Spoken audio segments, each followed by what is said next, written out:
and he is speaking on speaking metrics to executives. So, Michael?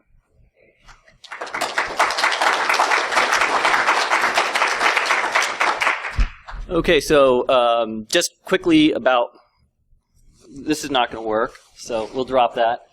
I had breakfast this morning and other things going on. It's like, okay, here we go, and it works, but not necessary. I want to level set as we get started. First of all, if you're looking for this, you're at the wrong track. There's a lot of really good stuff at B-Sides, and an awful lot of it is technical. This isn't that session, but the reality is sometimes we're going to have to take all that good work that's happening on the technical side and be able to communicate that to leaders so they know what we're doing, so they can see the accomplishments, and honestly so they can fund it, because otherwise we don't get the tools we need to do the job. And so if you were thinking the hacker track, anywhere else around you'll probably find it this morning. We're talking about leadership and talking with leadership, and that's kind of the whole focus of here. Briefly about me, I've been doing information security for 25, 30 years. I started in the defense industry, then joined the internet boom, and kind of wound my way through different organizations. Along the way, I got into that thing called management, and I really enjoyed the opportunity to get people moved up and equip them, and part of that was learning how to talk to the senior leaders in the organizations to support the program. So a lot of this is going to be focused that direction. So let's start into it. When you go talking with leadership, to be very frank, they are not interested in the technical details or tactics that you did. They don't spend time with hackers. They focus on strategy. And so we have to be that bridge between what's happening on the technical level and the next step up. We have to be able to speak and present and hold ourselves in a manner that allows that communication to happen. And so this session is really intended to work on one of the things I find a common tripping stone, something I struggled with a lot, which is how to take metrics and numbers that we're very used to and get them to communicate a meaningful message to our leaders. I'm going to show you some examples, some bad, some better.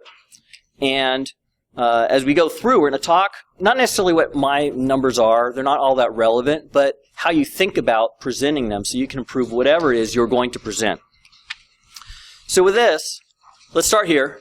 Please, don't do this. This slide, or something fairly close to it to protect the guilty, this image, literally in the last 6 months, was put in front of a board of directors. It didn't do any good. It's large, meaningless numbers. And they got no reaction from the board. They thought this was going to be brilliant. They got no reaction from the board other than, so what's your strategy? We'll see you again in 3 months, and we want to see your strategy.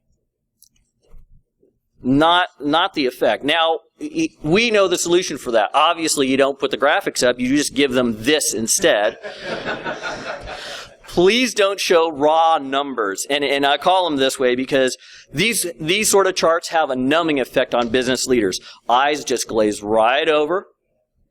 And there's no business context. You lose them. And you spent time gathering this, but it's worthless to them. The CEO and the other senior leaders that you're going to interact with when you get that opportunity, they expect you, the security leader, to address the daily security issues, all that operational stuff. And so for you, this is valuable information. For them, not so much. They expect you to accomplish a mission, whatever that takes. And so you've got to kind of separate that out, and when you bring forward the business issues which these metrics represent. Typically, that's going to be graphs. What sort of graph? It's up to you. There's all sorts of different ways of graphically presenting numbers, but it's probably going to be in that form. And as you do that, it's okay to summarize, and it's not quite as detailed and precise, but make sure you know these numbers behind the graphs when you do present, because some of those people are pretty darn sharp, and if they ask, you have to be ready for it. With that, maybe you give them something like this instead. Here's your typical presentation. not too bad, but there's some pitfalls we want to avoid on this chart. So quickly, this chart still gives no real information to an executive. How much spam didn't hit the company, it doesn't provide any insight, not by itself. Is there a call to action here that you want me, the board member, to do? So to get some support, to get some real business impact, we're going to have to explain a little bit more about email. Remember, the business doesn't care about how you did it, what the external factors are that the business can't control, not that much, and they really don't care exactly how much. They want to know about how much. They do care, is email being delivered? Is the spam and the malware generally being blocked? It's minimal or none. They'd like none, thank you very much. And what are the trends? So we're going to try again. We'll give them maybe this slide a little bit better. Quickly, taking a look at this, we now have a little bit of a story forming up because you can see flow. This tells that if I didn't have good mail filtering in place, the volume of mail hitting the individual users would be double, and there'd be a whole lot of garbage in there. Okay. And that doubling of email, half of which is spam, would not help the business. So now I start to appreciate your spam filtering. I care now, not because I care about your spam filtering, but I care that you're cleaning up something, you're doing a business valued function to make the business more efficient. So we're starting to talk in business terms. But we can do better than this. There are several flaws with this. It probably would best look maybe like this. Talk through a few points. First of all, let's get the colors right. Delivered mail is green. That's good. Shorthand it for them. Because it's not that they're stupid, but they don't have much time, so make it real accessible. The stuff that we want to say is worrisome is in yellow with a nice red border around it. Those are cautionary colors. We've also thought about on this chart the differentiation of how it's presented. On this slide it looks great. What if I print it in black and white? That previous one, dark green, dark purple, will come out dark gray and dark gray. This will actually print out on a black and white printer, still be readable. Oh, what if they see it on a tablet? More often than not, if you're going to the top leaders, think about how it will look on a tablet. This morning I had a wonderful experience. I had my laptop all ready to go, and I said, all right, here I go to B-sides. Wait a second, my laptop has HDMI. I wonder if they have HDMI. I grabbed my iPad. Guess what? They don't have a whole lot of HDMI interfaces. Guess what happened to my slides? Yeah, they got a little munched, so I had to go fix them. So think in advance how your material is going to present on the form factor that they're going to look at. It doesn't matter how good it looked at beforehand, it matters what they see. Okay, enough on that. We're not really here to talk about slides in email in particular. We're here to talk about what I call numbers. This is the picture. This is your executive. There is your data. And he is enjoying it, because you present it in a very palatable way for him to consume it and use it right away. All the information's been brought into context. Everything's pointing to a trend or towards a solution that you're recommending in a nice, tight form. It's not a puzzle for him to go figure out. That's not what he likes to do. And you got kind of this immediate consumption approach. These are the key steps you've got to walk through when you look at whatever you're bringing to your leadership. Is it actionable? That means it creates an urge, a push to do something now. The leaders are going to be driven by two things. They have a long-term strategy, and they're concerned about risk at a tactical level because it messes with their long-term strategy. And that's it. Make sure that whatever you're doing delivers towards those ends. It has to be presented in a clear form. It has to be easy for them to absorb. Everything in the detail level has been summarized when I showed you these charts. The complexity is removed. That doesn't mean it's stupid. Sometimes you have to work these very hard, and I'll show you kind of a harder one in a moment. But we've gotten the complexity out of the presentation so we can talk about the idea. Anything that we've got should be trend focused. You gather data over time, consistent periods, consistent way of measuring. You know how it's done if they ask you.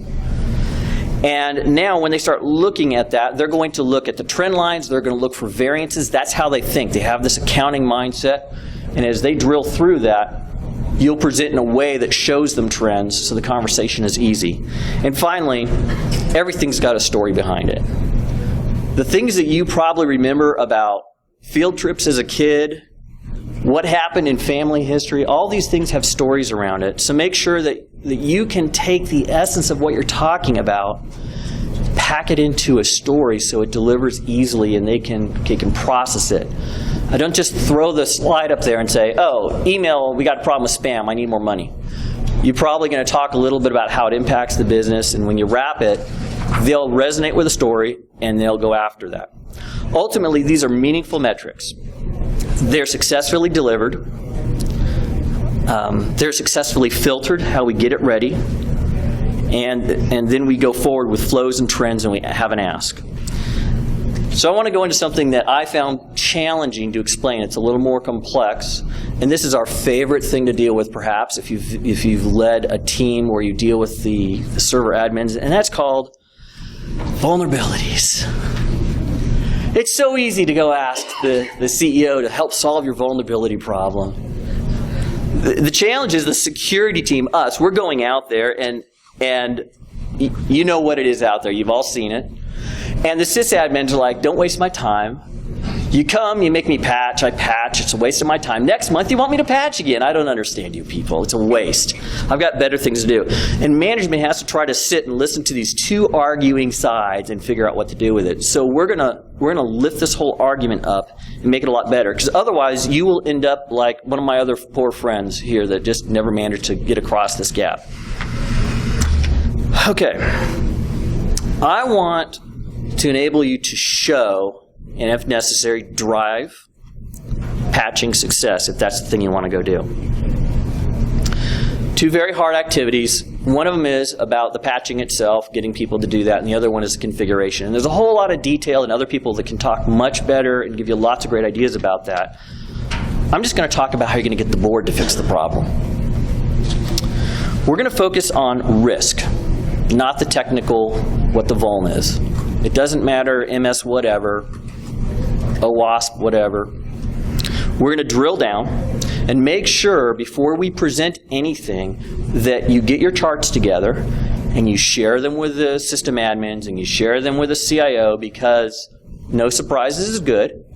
And once you've explained and you've argued through the methodology and they go, well, yeah, I guess that's a fair way to represent the numbers, then when you present the numbers and the CIO still doesn't like it, it's too bad. He at least agreed to the methodology. Here's the approach I took, because I've seen what spits out of the tool. It's usually a number that says you have 17,150 vulnerabilities. Okay, what do I do with that? We're going to take it a little differently. To break it down. I thought, with some help, the teams I work with, to compute a risk score that's not so abstract. We know that the risk scores often are calculated on how big the vulnerability is. Maybe there's different scales and they give you a number out of it. I like grading. Grading it's like school. We all kind of get that. We either painfully remember our grades, or maybe if we've got kids, we're painfully dealing with grades, but we get grades. They're pretty easy to understand. They communicate a story very quickly and clearly, and they're discrete. You got A through F and you're done. So if you put things in nice discrete groups, you can count them. And you can start determining who our low performers are in the classroom.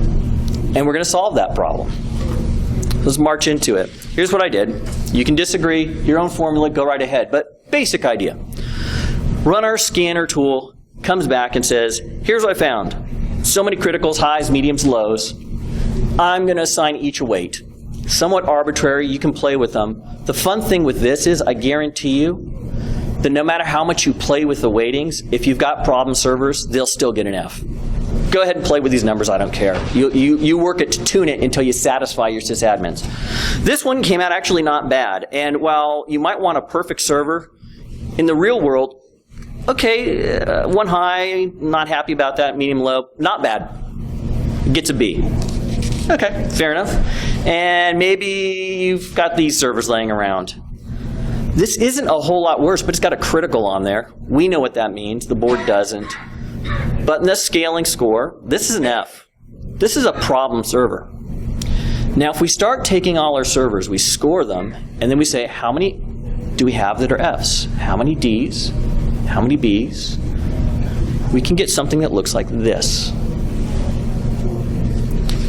The specific remediation actions we can talk with the engineers about, but this is a leadership discussion we're having. Since we've counted them, top leaders look at this, they see trend lines, and they can decide whether this threatens their business strategy or not. Remember, they only care about two things, and vulnerability scores ain't one of them. But here they can look at this and go, huh, okay. And be sure when you present this that you're ready to explain what are the resources left to fix it. Because they're going to ask you. And you have to be able to say, okay, I'm going to need this many man hours. Or Project Alpha that we're working on, it's taking up all the time the system engineers. Honestly, if we could just slide that 30 days and give me full focus, we will nail this. Whatever the resource requirements, time, people, money, licenses, make sure you know what that is before you go and stand before these leaders. Because they're going to say, what do you need? And when you answer crisply, they're going to turn to the CIO. This is the fun part. They're going to turn to the CIO and say, you told me months ago we couldn't solve patching, and I look at this trend line. We're getting pretty good here, even though the number of servers is increasing in the environment, right? We can see the height of the bars. We, the board, have decided we don't want any more Fs or Ds in the environment. So in the next 30 days, no red on this chart. And by next quarter, we want to see everything kind of in the C and above. We're happy with a B. And you look across the CIO and smile. Okay. So there's an awful lot of stories you can tell with metrics. Okay, I've given you two. There's a whole lot more. I would love to hear from you. I'd like all of us to be talking with each other about meaningful metrics that drive action in the business. You have to change your mindset when you get ready to walk to the other side of the hall and think about stories and business impact. But if you're doing that, you'll see your program suddenly surge forward because you're talking their language. The CIO will no longer argue with you because every time you bring a new metric to the table, it's just so painful not to comply with your wishes.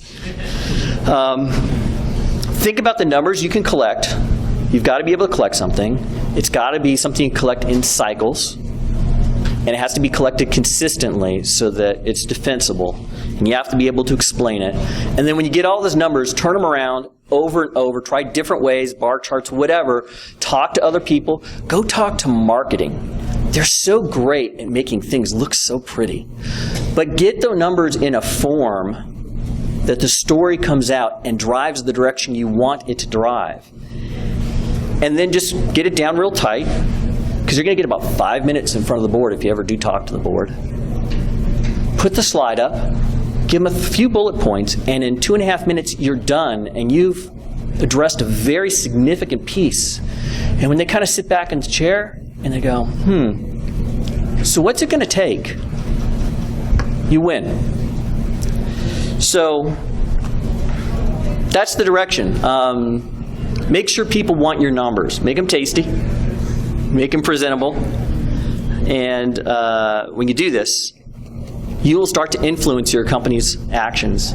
You'll have more success with your program, and I think you'll find it much more satisfying to be in this very challenging industry that we're in.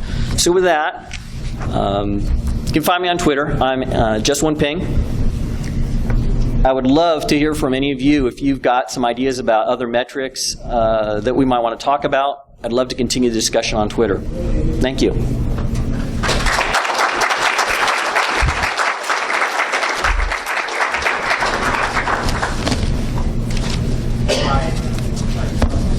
I think it's on. Just a little light. Go ahead. Okay. Thanks for your talk. Thanks for the suit. Really appreciate appreciate that.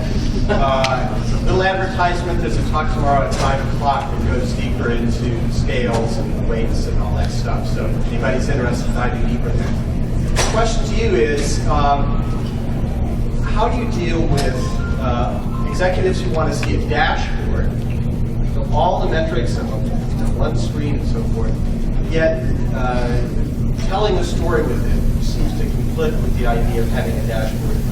How do you marry these two together? Dashboards are real challenging because they do boil it down until you end up with mush.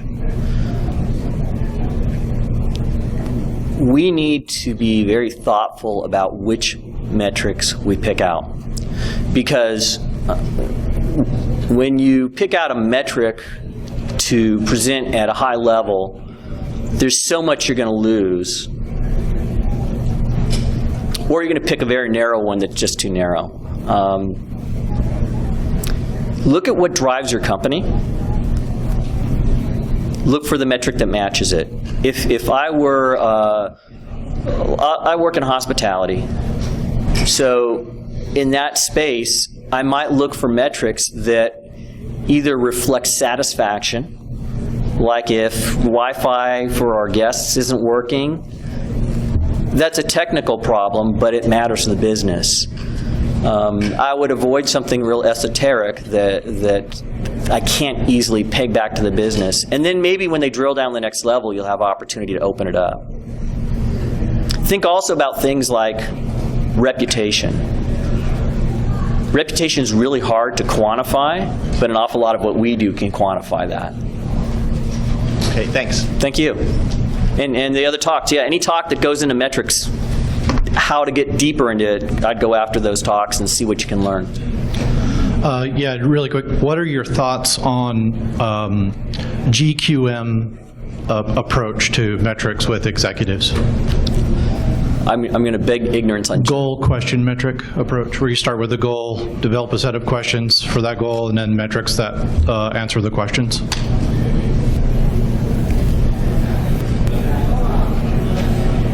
The question's how you set goals.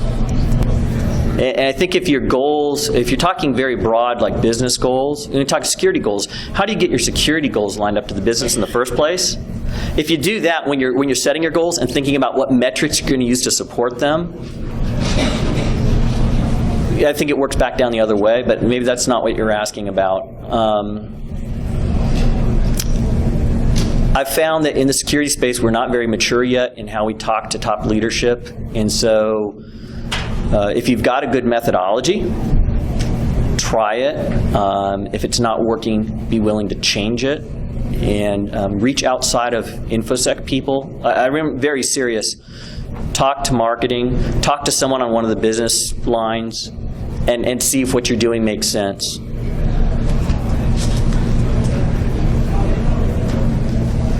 Okay, there's going to be a lot of great speakers around today. As you're going to these different sessions,